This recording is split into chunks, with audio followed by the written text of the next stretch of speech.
Today, it's Edwin's Monday evening property rant.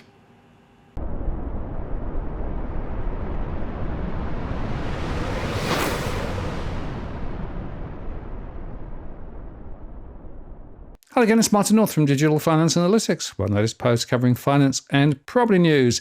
It's another Monday evening, first of the year, and Edwin is back for another rant, first of the year. How you going, Edwin? Happy New Year. Happy New Year to you too, Martin. To you and all your critters there. Look, 2025, right? We're in 2025. I've been reading on social media posts and then hearing from people leaving Sydney, heading north to Queensland because they can't put up with the daddies in Sydney. And I'm also going, there's other people, they're even writing articles about people going to the Northern Hemisphere, your part of the world. But look, as all I can say to our followers and our viewers is, Dusty and I and the gang here in the mountains, we're staying put, Martin. We're staying put. It's better to take control of your own life than let others dictate your life, and they more or less determine where you're gonna go, which is rather an interesting or a strange way to live. Yeah, well, I agree, actually, Edwin. There are two observations. The first is that the old grass is always greener problem. It always looks better over there than here. Well, it doesn't always follow that it is. Although actually, interestingly, through my one-on-one conversations, I have had more conversations over the last year with people who are really questioning whether they can thrive and survive in Australia because of the changes that have happened in the last little while. Of course, the other point is that when you come to other parts of the world, you have to take account of the weather. And I would just say that we've had significant snowstorms over the last few days here. It's been quite cold and wet and pretty horrible. And of course, in the US, they've got big storms there, snowstorms there as well, thanks to the Arctic weather coming further south than normal. So, you've got to take account of the weather, I guess, in Australia, and that's been quite warm, but I think it's a little bit easier now. But I would say that you've got to make your own furrow. You've got to make your own decisions rather than sort of looking over your shoulder all the time and wondering whether, in fact, life will be better somewhere else. That's a path that I think leads to negativity and disruption and all those things. The fact is, you've got to make hay while you can and grasp the nettle where you are locally. Look, 100%, and you've got to basically fertilize the areas that you're going to be walking on or stepping on by, and I speak metaphorically, of course. You've got to put in, you've got to dig deep, and make it work for you. Running away from problems like what we've seen, and I know over the last couple of weeks on social media, it's like everybody wants to run away from what's around the corner. And this is why we spoke last week, and I said that for us, as I label each year, 2025 is the year to become ruthless with your time, ruthless with what you're doing, with who you're spending time with, what you're not doing. We really got to be ruthless with our health. Our health is the most expensive currency of the future, in my opinion. With a lot of people, family and friends that are just dropping left, right, and center with all sorts of illnesses, and I'm not so much older relatives. I'm talking about young nephews and nieces, and the immune systems are absolutely shot, and it's five, call it whatever you want, 5, 10, 15 years of spending in front of a smart device, not exercising, eating the wrong foods. I mean, so it's really what you make of it. Then we obviously go into the grand, bigger scale, bigger picture, and that is working. And we're going to touch on a couple of the things today with regards to some of the posts, which obviously it's all to do with property, it's all to do with the economy, but. At the end of the day, Martin, we've come to a realization, years back, that we can't dictate what the politicians are going to do to an extent. We don't even know whether they're making up, things themselves. The question is who's even pulling their strings on the grander scale. So we can't push local governments. And I'm talking about on a personal level. I'm talking about on you and I, level as individuals. But we can only determine what our future is going to look like by what we're doing and changing what we did before in order to get a different outcome for the future. Look, my thing is, Martin, that unless you're sleeping literally or metaphorically sleeping with Albo, or the politicians, unless you're in bed with them, you're not going to get them to change whatever plan they've cooked up for themselves and for whoever's driving them, right? So we've got to think and do and act on what we can control. Well, it's interesting you say that. I made a post a couple of days ago talking about the question of home prices and what might happen next year. And I, in that post, made a quick reference to Clare ONeal's interview on the Hack radio station, where she said that she was, not doing anything to try and keep prices to come down. Good high prices were good, and probably higher prices were better. I actually got her press people reached for me and said that's not what she said, and I said okay.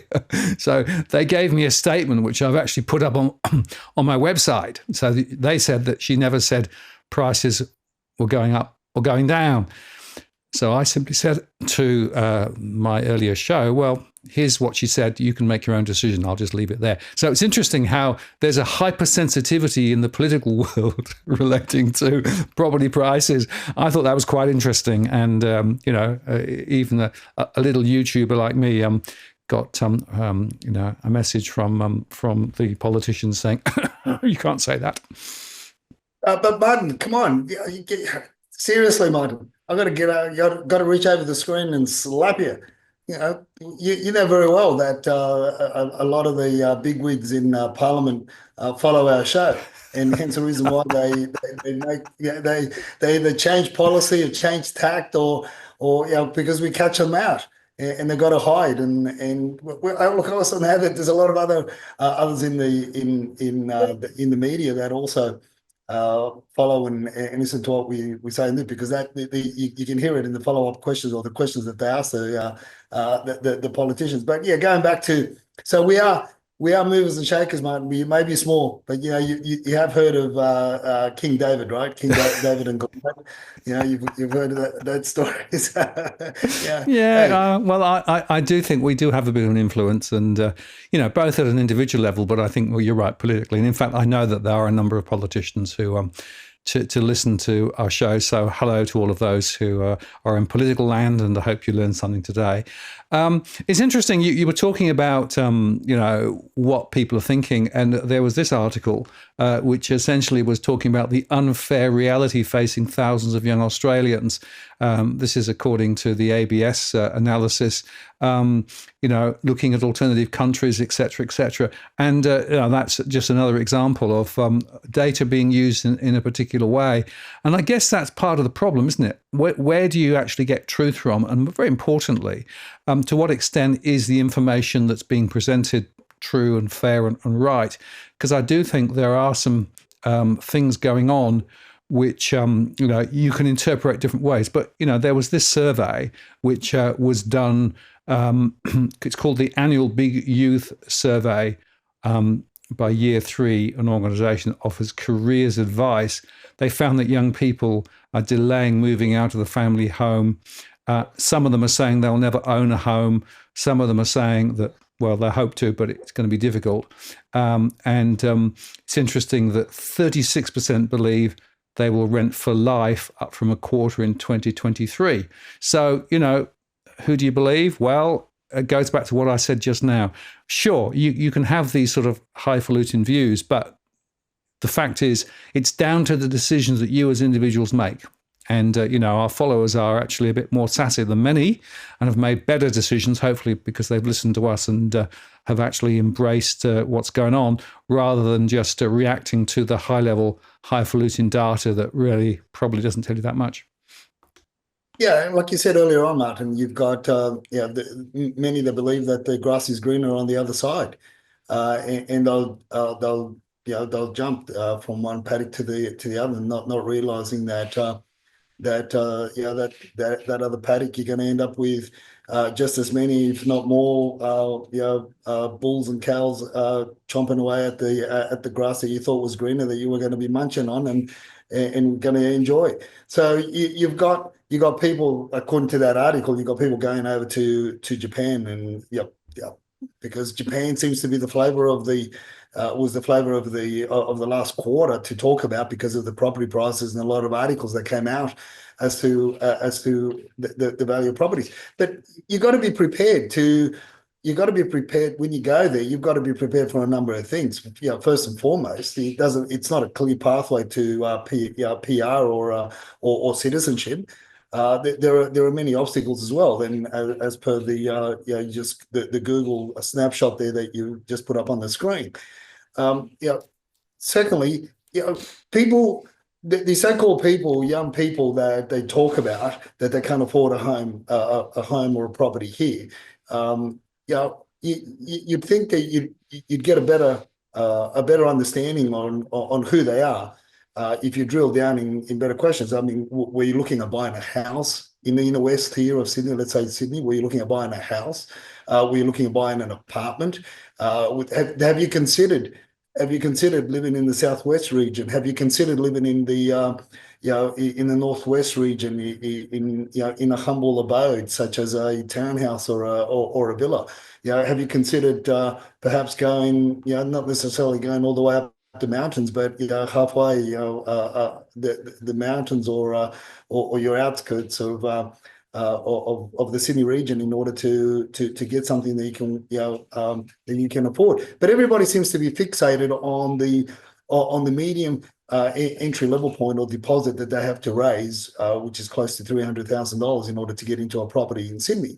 But hey, that's the medium. That's the medium range. That's the not everybody's is looking for those. But so I think.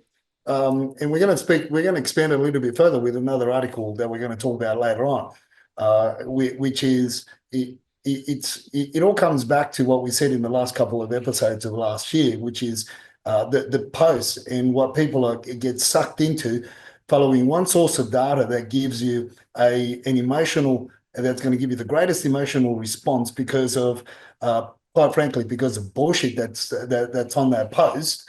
And secondly, the person or the individuals that post it, that then look at the actual post in greater detail and look through the BS that whoever posted it up on Reddit or something talks about, and yet they profess to be experts in the field of property or finance or anything related to property, and they put out misinformation. Why? Because they themselves, unfortunately, are after likes, retweets, and whatever else they think. It's an emotional fix.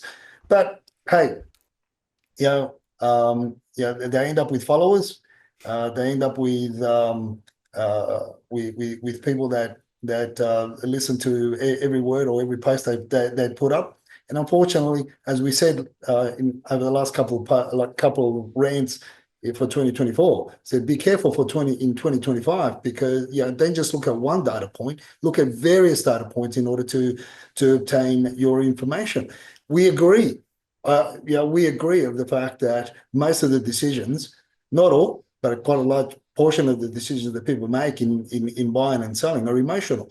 They're not based on logic. They're based on, a lot of it's based on emotion. And that's been one of the hardest things working and operating in the real estate industry for over 28 years, is dealing with people's emotions from a seller's point of view, from a buyer's point of view, from a renter's point of view, from a landlord's point of view. But once you can sift through all that emotion and you can get to the nuts and bolts and help people to understand the logic and the strategies and also the legislation. Things navigate a little bit better. But unfortunately, That's yeah, the majority of the people will always follow that emotional side, and that's why they come and that's why they get on planes and go over to Japan and then freeze their little asses off because the weather there is cold as well, and then they realize that they're literally living, they're great big homes, but they require a hell of a lot of work, and labor isn't cheap there. Or they say, oh, I'm going to go to Italy and I'm going to go and live in Europe and going to go and eat Italy and eat lots of the pizza and lasagna and so forth. But they don't realize that Italy, Paris, Spain. I've got friends and relatives across there, and some of them have been waiting anywhere between 12 months and 18 months to get bloody washers changed in the taps. If you think we've got issues here with tradespeople, you should hear about the issues that they've got over in some of these European countries. Because nobody wants to do the job, especially in the towns that are so-called cheap to go for young people to go and live in. So you've got all these obstacles. So for now anyway, Martin, for us, as I said earlier on, for myself and the gang here, we're staying put because better the devil you know than the one that you're going to find out if you travel abroad.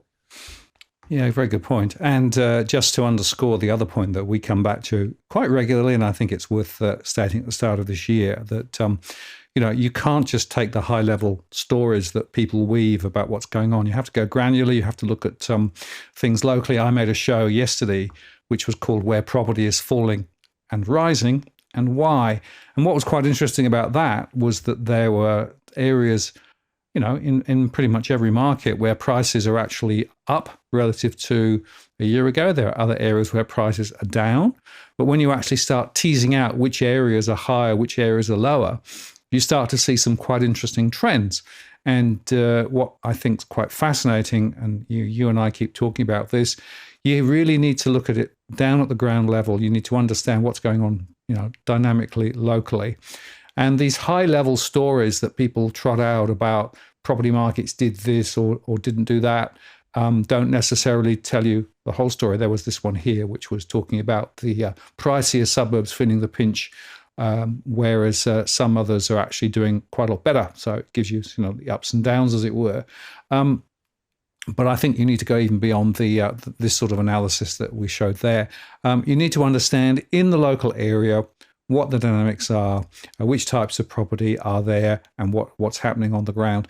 And even at these sort of uncertain times, if you make good decisions, they're still good decisions, whatever's happening from the outside in. So to my mind, it underscores that everything that we've said on this channel for quite some time, that you really must not be misled by those high-level stories that are out there. You need to actually do the work on the ground. 100%, Martin, and even our old mate Tom is now preaching that what we've been saying for many years, and what we've shared with our followers for many years, and that is that Sydney has multiple markets, and there are markets within those markets. And I heard him in one of his posts last week even say what I've been saying for a very long time. And that is that there are markets even in a block of houses, a street block, because you could cross the road and you could be $50,000, $100,000 apart, and it could be the same house built by the same developer 20, 30 years ago, the same building company, same land mass, same land area envelope. And you could be 10, 50, so you could be $50,000 to $100,000 apart, and you got to ask yourself the question, why, how? Because it's about now more than ever. We've come into this era where we, if you recall, when we used to talk about in 2019, we used to talk about. You asked me a question in one of the live rants. What was the intrigue? If an older house had any value at all, and I used to say back then, and I continue to say that there is an intrinsic value to every property, even more so now, regardless of whether it's a shack, because with a lot of changes, a lot of LGA, a lot of instruments that change, that the LGA changes in order for you to build. For example, you've got there's a property in North Epping that we're we're assisting some people with, and they're talking about at one stage they're talking about knocking it down and building something new. But these are people that don't understand. They just bought because sort of they come from the eastern suburbs and bought in. Not that that really matters. I just thought I'd throw that in. But the thing is that they're not understanding what goes on, and because it's so close to Lane Cove River Park, to the bush. I said to them, look, have you considered the fact that if you do knock it down, you won't be able to get the same envelope, the same footprint that you currently have, because the instruments have changed since this house was built. And I explained to them the situation of what would happen. And many found that out, if you recall, in the fires from about 6-7 years ago, the bushfires, when the insurance companies were compensating the people that there was Ash Wednesday, and the one closer to now than that in the mountains. I think it was in 2017, where a lot of homes were lost. And they were being compensated from memory anywhere between 350,000 and 450,000 to basically build a new home. And then they found out that what they could build with that was 2/3 of the home, and secondly, and even if they were able to build all the equivalent to building the 2/3 of the home, was that there'd be so many more regulations. With regards to setbacks, with regards to bushfire ordinances, with regards to, because as I said, the local area instruments have changed dramatically over the last 15 years in many areas. So you've got those, those issues to contend with. So this is where, moving into 2025, Martin, is something that people are going to have to not rely on one source or two or three, but rely on a big handful of sources in order to ascertain, especially if it's the first time of trying to buy something, because navigating through the hurdles and impediments that are before the literally first home buyers, or even second time home buyers or third time home buyers, and not understanding what goes on, and the costs of making a mistake is just getting bigger and bigger. So it's a crazy world. And as I said before, soon we'll have that chat with regards to how the industry is hell-bent on phasing out price discovery. In other words, making it very, very hard for new buyers to get. I mean, it's hard enough as it is with prices withheld, and it's going to even get harder moving forward. It's for, and as I said from before, things are getting a lot more complicated and a lot more costlier. And things are only, in my view, are going to escalate in 2025 in the Sydney region. Yeah, I think you're right there. I mean, certainly it's harder and harder to get good information. The property portals are more and more obfuscating. We've discussed some of the reasons why in recent times.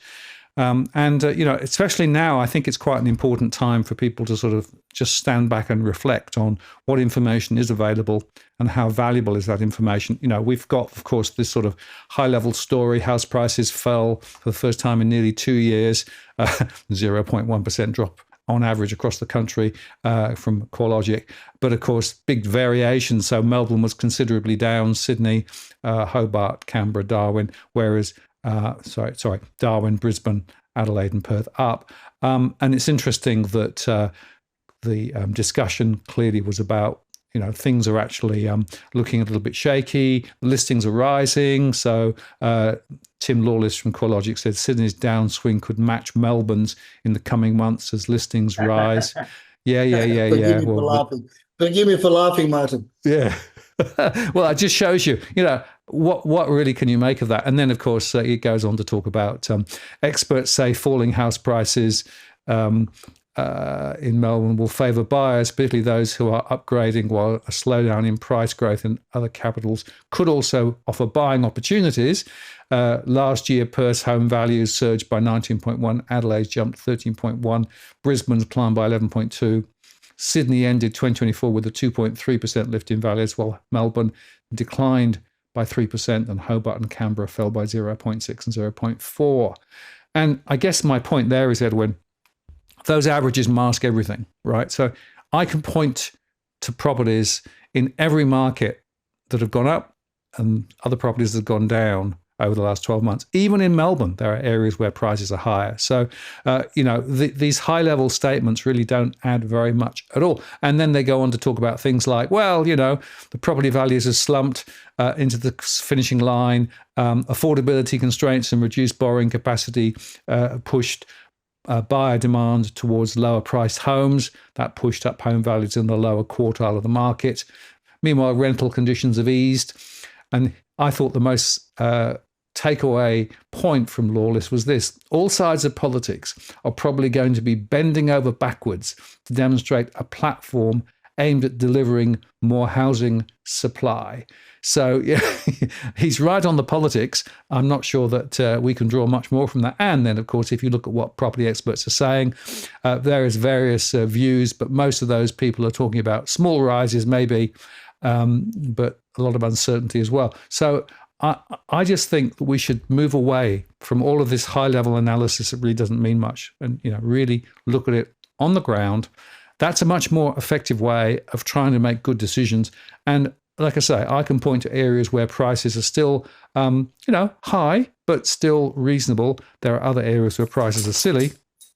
And we know that there are some areas where demand is quite strong. We know that there are other areas where demand is quite a lot weaker. We will see changes in listings and in the next few weeks as the autumn sort of phase comes in. But again, it comes back to the fundamentals. Even when you're thinking about buying a property, you are buying a single property. So, all of these high level sort of themes that come over the top don't really help much when you actually are coming to making a decision about a particular property in a particular location at a particular point in time. Yeah, look, 100%, Martin. That's something that people have really got to get their heads around, and this is where look, social media plays a big part in the way that information is gathered and then dispersed, and of course the main publications, the legacy media have to also and reporters have to earn their crust, right, by maintaining a high level of click rate. And because obviously if they don't get that, then you're not going to get your sponsors sponsoring whatever pages they put out, whatever stories they put out. It's interesting. I mean, this is look, this is as good a time as ever. If you want to put up those snapshots, those 3 snapshots that I sent to you with regards to just some of the trends. What happened what happened with some of the areas, the snapshots of 2024, and I'll put out put that question. Yeah, is this? Are we going to see similar trends in 2025 in some of these areas? So although these aren't specific properties, these are just trends for certain suburbs. And our viewers can see, you've got your Blacktown up 5%, your Liverpool up 7%, Beecroft up 4.5%, Stanmore 6.5%, Maroubra 5%. Then Kings Langley 5%, Strathfield South 4%. If you look at Strathfield itself, it actually was only about 0.7 or 1% for Strathfield itself, the growth in 2024. Cabramatta 15%. Then you go to St Mary's 14%. Kings Park 14.1%. DY 14.8%. And South Penrith 11.3%. So I mean.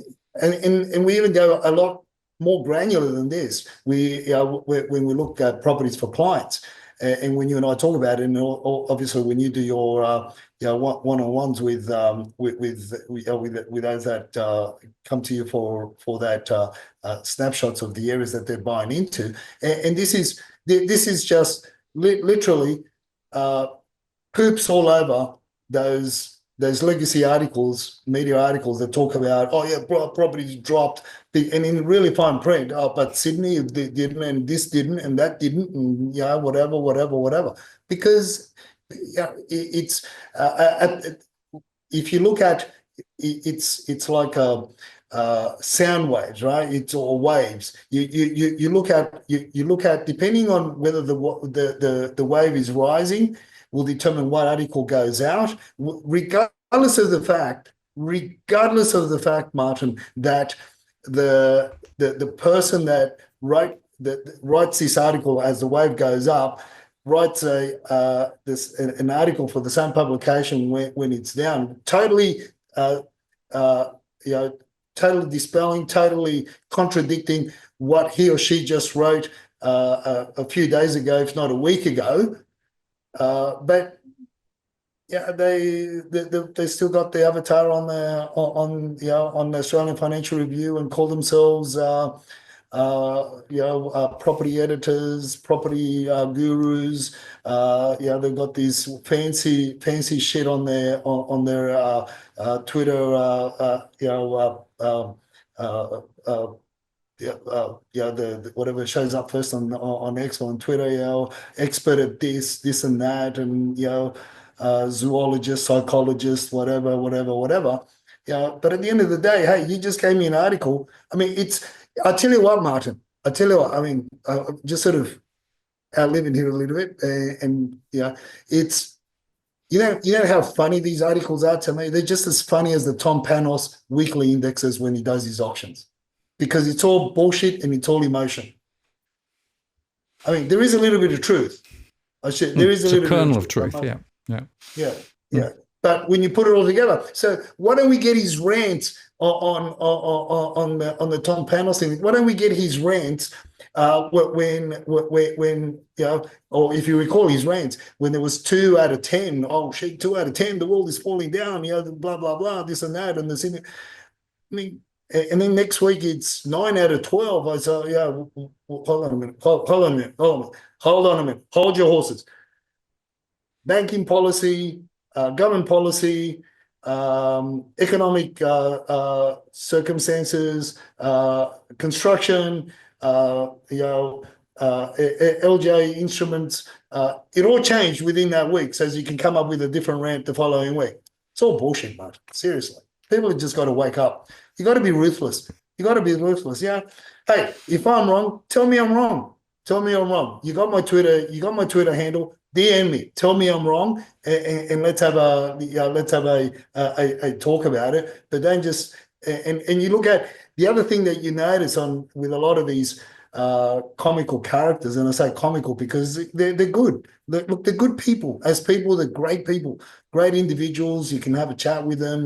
It's just a love-hate relationship over what we stand for as commentators. I guess it's a friendly banter, but and I take it as a comical comedy relief, because it's stressful enough as it is.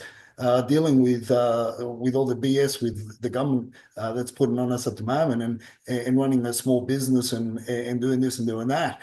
But you need this comedy. You need this comedy relief from time to time, Martin. And that's how I take it. I don't dispel everything that they say. I do listen, and I do pay attention not what others say on certain posts, because they don't reply to a post that they put up, right? That's another interesting thing that I've noticing. But it's what others reply on the post that I pay a lot more closer attention to, because such as the post that he did recently last week, the first Saturday of open houses for 2025, and it was interesting how they said if anybody's doing open houses, if anybody did any open houses work through this, the first week of first Saturday of 2025, just let me know how you went, and it was rather interesting. I actually took some notes. So there was one real estate group. I don't know who they. This was given to me, and this was in Brisbane, by the way. They had nine open homes in Brisbane, and to those 9 open homes, they got across the board 73 groups of people. So an average of about eight or 9 groups of people through each open house. In Baulkham Hills, one real estate agent had 33 groups of people through his open house. This is last Saturday. This is the quietest Saturday in many years. And there was one real estate agent that reported that he had one open house in Lane Cove, which he got 19, and East Ryde at 22. These are groups of people. And there was one agent that had an open house in Camden, and he got 13 groups of people through. So that to me is a little bit more interesting than a BS rant about how many people sold their properties whilst he was conducting the auction. Yeah, well, it's a matter of perspective, isn't it? And I think the key takeaway from all this is, make sure you get multiple triangulation points to try and actually get a sense of what's going on.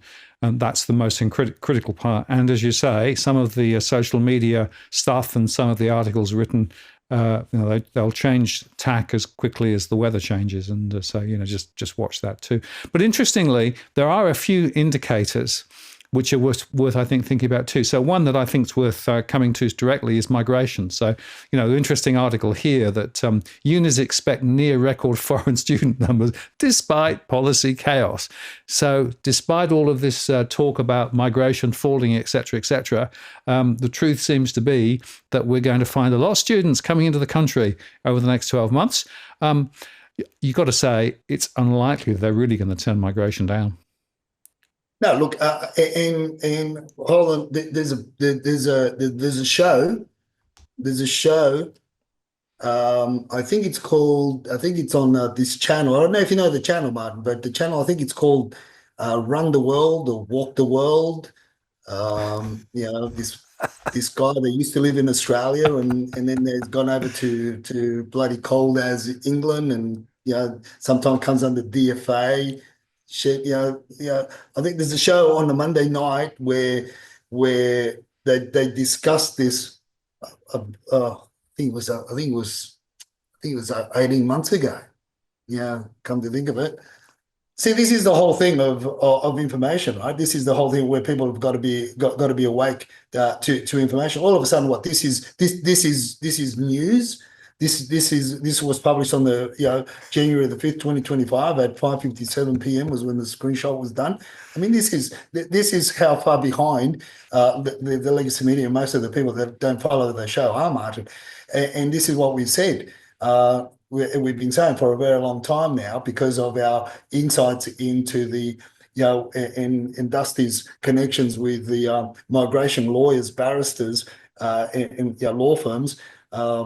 Because she's done a fair bit of work there in the past, and we bring this out. We said that Australia won't. Then, if you recall, didn't Dutton also about 2 or 3 months ago start backtracking on the immigration numbers as well, arming and ahhing as to how many there were or weren't going to cut. And as I keep on saying, it's just a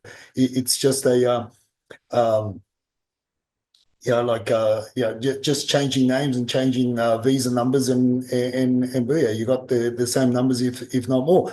But people have got to understand, which we spoke about before as well, which they've got to understand that my simple economics, not as versed as you are, Martin, but our pillars are mining.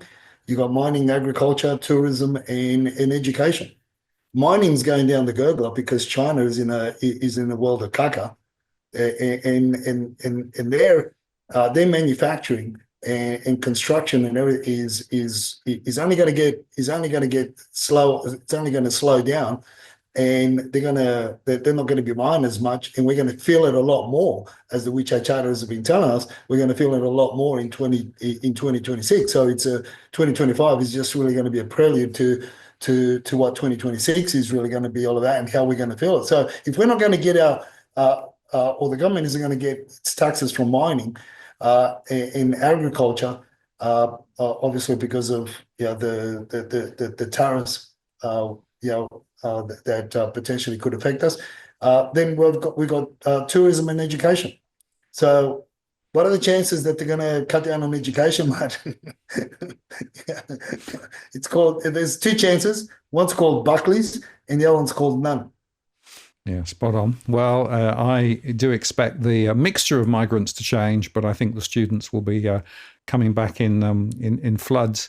And interestingly, the data that I'm seeing as well is that quite a few of those students are not just your average students. You know, they're coming with cash, they're coming with family support to effectively help them. In some cases, they're actually buying property as well. So, you know, all of those things are actually in the mix. But actually, one of the most critical things to talk about currently, I think, is the Aussie dollar. So the low road for the Aussie has real consequences for you, is the post that I made the other day. And there's a really important point here. So if you think about it, Australia is starting to look really, really cheap for those overseas because the dollar is so low. And by the way, firstly, the dollar's dive could delay RBA rate cuts. That's one of the things that I think people need to understand. It also, of course, changes the value of exports and imports and makes Australia cheap. So, you know, if you want to buy in Australia and you're overseas, then you're probably going to be actually able to get it for cheaper than previously. And interestingly, petrol prices could also be hit, of course. So that's going to put more inflationary pressures. Rate cuts risk the dollar. And this one too. Falling Aussie dollar could halt first rate cut. Interestingly, they're saying if it drops to 55 cents, then he might certainly see a change of tack. My point there is that there's a lot of externalities which also has an impact potentially on what's going on in Australia. And if you're thinking about locals competing with those from overseas who are also interested in buying, the change in the dollar potentially has a significant impact on the relative positioning of those in Australia relative to those with money overseas looking to bring it to Australia. Martin, I know how much of it I can't remember how much of it I shared or what I shared last with regards to we've got the forget the overseas WeChat chatters. Forget them. We've been saying the silent tigers. It's 2025 is the year where the silent tigers are going to roar because there's a shitload of money coming. People don't understand how big that package, those containers of rupees that are going to be coming over, whatever they have over in India. But there's a lot coming. Because people don't understand how their economic landscape has been changed as well with the inflow of people outsourcing services, and sending it over to India. And India is you don't have to look at the population of India, and then you extrapolate that to the upper middle class, to those that speculated on property there, and what that market has done, what that market has meant for them. So this is I've been warning people from again, Sydney market, Sydney region, and certain parts of the Sydney region, Sydney market that's going to get hugely affected. But who's to say how further that sprawl is going to be? Because obviously they'll also be looking at no different to what the WeChat chatters have been looking at for decades, and that is schools and commercial centres as well. So you've got all this coming in. And the other one, of course, is we reiterate on the new kids on the block.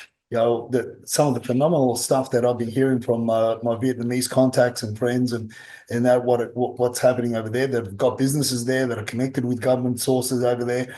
And again, you look at the money that's coming in, and it's being parked in and around a lot of people say, oh yeah, it's all just going to land in Cabramatta. No, a lot of that money has been parked around Rod Point, Hunters Hill, Gladesville, in those areas there. So then you've got your the wealth that just sits across a small amount of ocean between the Northern Territory, Queensland, and you've got Indonesia. I mean, Indonesia is booming, and there is a lot of money with the Indonesian one of the Indonesian groups here that are very well connected with the embassy and the council that the group that look at Indonesian business owners here in Australia. It's absolutely gobsmacking what they think. But for the only reason that they don't believe that the smaller, like the lower range properties are of great value where they can make a lot of money. But for that reason, we wouldn't know ourselves, Martin, because that's our saving grace from the border with Indonesia. They're more into the 5 million, 10 million, 20 million, $30 million property ranges. That's what they're buying, and they're buying new. This is the sort of money that these people have got. And again, you look at the number of people that sit in Indonesia, and you look at the percentage of that basically control the wealth and the business people in Indonesia. You got your Chinese Indonesians, you got your those in all the political influence and government influence and local government influences and so forth. And there's a lot of money parked underneath mattresses as well because of the corruption. But it seems to still be very, very easy for a lot of that money to come into Australia. And it's not going really to Brisbane. It's not really going to Melbourne. Guess where it's going, Martin? It's heading, and most of it heads into the Sydney region, according to Domain, into the Sydney market. And this is what people have got to be very, very careful, and they've got to be astute and be ready to, in my opinion, from my research, and this is just me speaking. This isn't financial advice. This isn't, other than from the as you said, the putting together, triangulating all the different points and all the different sources and all different commentary that we get, and the people that we talk to, obviously the real estate agents on the ground as well. We're able to assist our clients. But yeah, look, it's only going to get tougher with regards to the WeChat chatterers. As I said, that's an interesting conversation there. Not much is going to happen, and a lot of people are probably saying, thank God. Not much is going to happen because the Lunar New Year for them is on the 29th of this month. And it's so close to the Christmas holidays. So a lot of the chatterers are basically calling it a long holiday over January to celebrate end of year celebrations, and then you've got the Lunar New Year, the year of the snake celebrations coming up. So there's not a lot of activity going to be happening to an extent. I'm not saying at all, but there's going to be a lot less from a local point of view. From a mainland China point of view, the interesting things that I've been getting from Dusty is the pullback in obviously in purchasing raw materials from us because of what's happening there over in China, to the point where the CCP, I mean, they are hamstrung. The economy is really they're trying to bring in policies to sustain property falls. I don't know how that's going to pan out. We'll get more information on that next week as to what they're going to try and do in order to try and level out the falls and contain those. But one thing for sure is that there's going to be less being purchased from us in terms of raw materials, which again we go back to the earlier point, and that is whether it's the Labor or whether it's the Libs or the Labs that take the baton, middle of 2025 or whenever they call the election. They're not going to cut back on immigration. Is our view, or if it's going to be very little, it's going to be nominal. It's going to be token policies here and there, but it's really, as I said, watch this space as visas and visa numbers change, so you can because it's all smoke and mirrors. So yeah, look. So from their point of view, from the WeChat Charter's point of view, it's all quiet as she goes for January. Yeah, fair enough. And the year of the snake, I think, will be an interesting year for China. And of course, the consequences for Australia will be quite significant because China is our biggest trading partner by far. And, if you look at the MyEFO, which came out just before Christmas, there were some worrying signs there for their modelling, which would suggest that tax take will be down, the debts will be higher, and it's all to do with a weak China. So we'll see how that plays out. Now, the other interesting factor when you think about what's going on is, of course, not all property markets in Australia are actually behaving the same way. As I said, in the West Coast, in Perth and in Brisbane, quite strong. But Melbourne has been going through the ringer. And, of course, there's more good news, bad news there, depending on how you look at it. But, there's now a 7.5% tax on short-term rentals, which will see holidays in Victoria becoming more expensive from January the 1st. So the question is, does it provide a solution against the current rental market crisis? Well, not sure about that, but just shows you that once again, there's more uncertainty in Melbourne and surrounding areas, and prices there are probably still under the gun. Yeah, it's interesting listening to that report. And looking at some of the areas where the short-term rentals really sit. And you look at the people that they interviewed that are saying, "Oh yeah, I think properties are going to get more cheaper." So I think, yeah, okay, let's in terms of but unfortunately, more than likely, on face value, I don't think the bank's going to look at what you want to pay for it or the vendors are going to look at something that you're prepared to pay for it as an attractive offer. So you've got a lot of these touristy areas where a lot of these properties sit in, and well-to-do areas where the property prices are very relatively high. So the question is if they do come on the market because of the pressure, who's going to buy them? Who's going to buy them? Outside of the locals. Secondly, I think from my understanding and reading between the lines from what one of the people that we're interviewing that's heading dealing with the short-term rentals, they're heading the short-term rentals or had something to do with it, is I think people are going to be prepared to absorb the extra $26 per night. Because it's obviously going to be tacked on to the ongoing charges. What they weren't sure of was all the other charges and how they're going to be. So in other words, at the end of the day, Martin, it's basically the consumer is going to the one that's going to pay for it, right? And because of the high demand that a lot of the short-term rentals will still get because of the areas that the majority of them are located in. So that was rather interesting. I thought the next article, which I tagged and I put there, homes are becoming cheaper in Melbourne, but crime is becoming very expensive, was an interesting one because this is the social impact of the economic situation that we face, and obviously I don't believe we're going to see.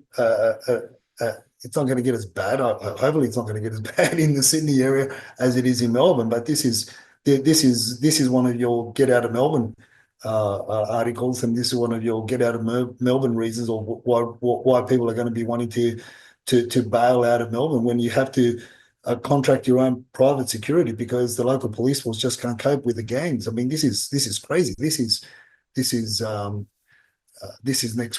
next next level down in terms of third world stuff, right?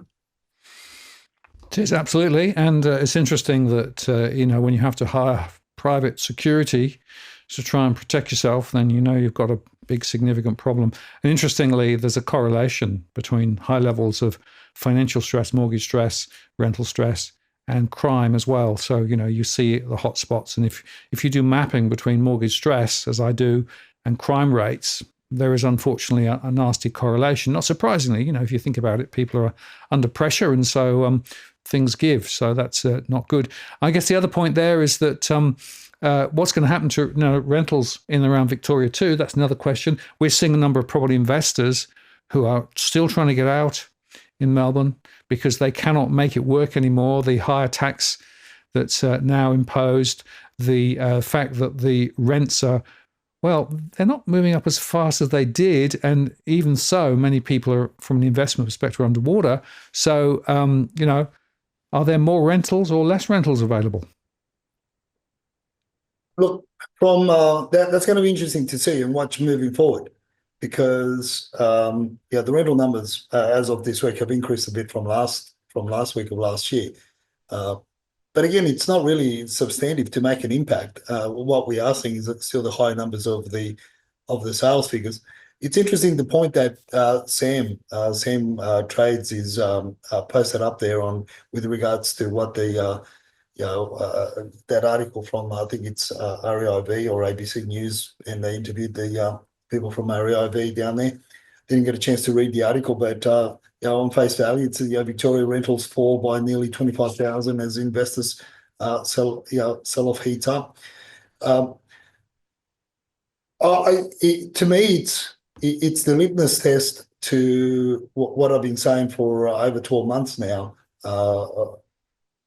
Based on government policy changes, and where people have been keep on barking about negative gearing and getting changing negative gearing rules and all sorts of arguments. But in the short term, I think we are seeing what the effect of government policy changes has on the investor market, and how the renters, the tenants, end up paying for it, end up feeling the pinch, whether it's going to be a 12-month, 18-month, 2-year, 24-month, 36-month tranche or paying.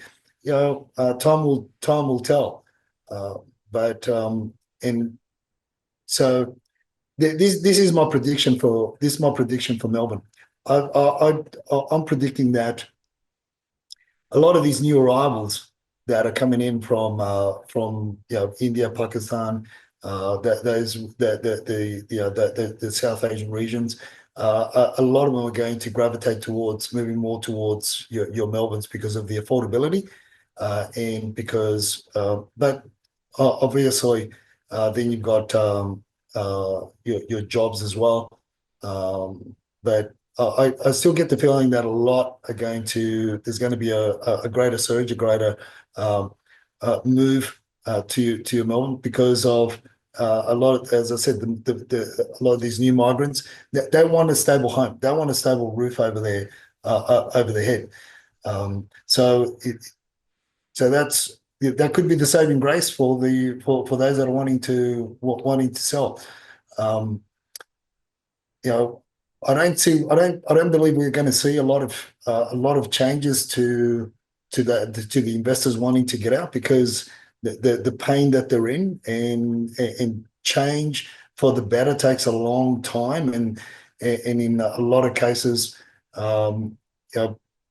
investors are more than willing to drop the asking prices, even if they end up losing a bit, because at the end of the day, they've got to protect the principal place of residence. So if they've got no more toys to sell, that's eating up the budget, and there's a lot more money coming out of their pocket in order to maintain the investment properties down there that aren't getting the rentals or aren't getting the returns, or because of the government policies, it's costing them a fortune now to maintain.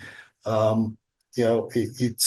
think it's still a harder decision for them to put it back on the rental market than to keep it on the full sale. But again, it's early days, and it's only going to be till really the middle of February. We're going to see how those listing numbers fare as we report on them on a week-by-week basis. Absolutely. Well, it'll be very interesting times ahead. We might just skip over now and talk a little bit about the listings, which are, early days yet. So, if you look at what's happened, here is the story in Sydney. So we've got 16,233 properties there. And your chart shows that relative to, where we were last year. Yeah, look, it's interesting, Martin. It's interesting how we're starting. We're starting. I've changed the colours, by the way. Sorry to you. So I've tried to put it on. So blue is now 23. The red is the 24, and the grey is where we're starting off for the first week. Look, as I said, we're really not going to get a glimpse of how things are going to play out till really week 7, 8, and 9. That's when we're going to really start to see how things may potentially pan out for the Sydney numbers.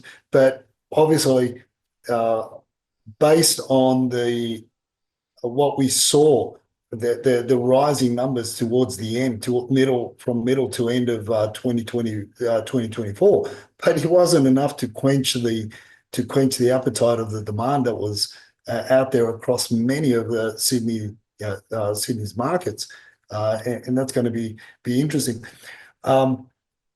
There's again, I wanted to raise a point there. Here, it just came to mind is a lot of the new money that's coming in, or the people from abroad that are going to be wanting to park the money from that don't hold PR. Don't forget, they're the ones that they can buy new or buy something that they're going to knock down and build, subdivide into 2 lots. So they can buy an existing property, but as long as they're going to basically knock it down and then subdivide it into 2, like a duplex scenario. So if they're already, but they can always buy new. So that is also another reason why it's welcoming for a lot of the from both sides of politics, because don't forget, it's the stamp duty and all the other taxes and levies that are paid on the way through that keep the naughty habit in check. So there's no other reason. So, but we'll see. It's early days, Martin, for 2005. Absolutely. Well, let's just touch on Melbourne and baseline there of 26,901 on the 6th. So we'll see how that travels. And I guess the point here, Edwin, is that, as you say, early days, we'll see how it plays out. A lot of people are still on holiday. Interestingly, Brisbane is also down a little bit, as perhaps you'd expect at this time of year. Again, I don't read that as particularly relevant or important yet. And of course, the auctions are very, very low, as you'd expect. Interestingly, also, the old rentals in the Sydney region, 14,117, and in Melbourne, 12,638. So there are some stakes in the ground. But the most amusing thing for me, from all the things you sent me, was this particular little one here, which is Ridiculosaurus, they called this. So wacky heritage listings put laws in spotlight. Road gutters, a horse trough, and toilet block are some of the most unusual sites to be granted heritage protection in New South Wales, as local councils prepare to list dozens more, including inner city nightclub, a brutalist Northern Beaches office block, and the 1950s housing tower. Well, perhaps, Edwin, this is one way of stopping the high-rise redevelopment, right? If you can find a wacky heritage listings, maybe you can avoid it. What do you think? Yeah, look, and then Victoria will adopt it as well, and include some sort of a tax and levy on it as well. So if you want to pee in the trough, then you got to pay extra for the privilege, and you get taxed on depending on the volume that you pee. But look, Dusty tells me that Opal and Mascot Towers may make it in the into the next tranche of of heritage listed properties. So that's what she tells me. She could be on the money. Very good. Well, anything is possible. I have to say that I was very amused at that. Well, we're running out of time, but before we go, just a quick health warning from Edwin with regard to service checks. Yeah, look, I think it's early days, early time, early in the year, and I think it's prudent for people to do the routine service checks of the call your electrician, or reach out and I'll get you one. Plumber, check on your plumbing, and more importantly, around around this time of the year, obviously it's the bushfire season, and check your gutters, and get someone to check your gutters if you can't get up on your roof. And good time to start cleaning if you haven't already done it. But in terms of, look, service checks can save you a hell of a lot of time in the future, and also a hell of a lot of money by just getting a professional to go and check it. So, for example, with the bathroom, you may have some of the grout coming off from your tiles in your shower recess areas, your wet areas there, or the silicone may have been peeled off, and by simply fixing that or repairing that early, you could save yourself a full bathroom renovation later on down the track. Obviously, get somebody to look at it that knows and understands. From the electrical point of view, I can't emphasize that more than ever, particularly with smoke alarms and the like. There was a few other things that I was going to send you that I didn't get a chance to. Get an electrician, get somebody that's professionally and adequate to check it. Look, I'd go as far as recommending to all our clients, and when we used to run the property management books, we used to highly recommend hardwired smoke detectors as opposed to the battery operated ones. There's I've said a lot on that in the past, but I think it's prudent for that $360, $400. It could save you a lot in the future. Service checks on the property. It's a good time to do it now whilst things are relatively quiet, before things heat up, because I think costs of repairs, maintenance, and construction, I don't see that they're coming down. If anything, they'll continue to increase. I agree, and these stitch in time, saving 9 thoughts are very, very important, because unfortunately the truth is that if you don't fix them when they're small issues, they can become big issues. And particularly the issue with gutters and getting them blocked, and then you have a rainstorm comes through and suddenly you find you've got water everywhere. I mean, those things can happen. It's pretty easy to get the gutters cleaned, but if you leave it, then significant issues later. And I'm echoing your views on smoke alarms too. But if you do have battery ones, it is important to make sure that the batteries are not too run down.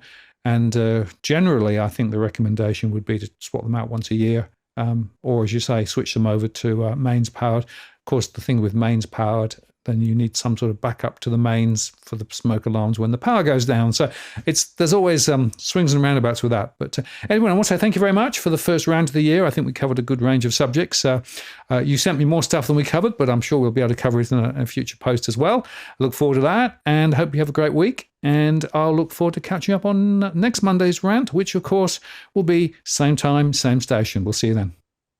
All the very best to you, Martin. Cheers. Take care. Bye.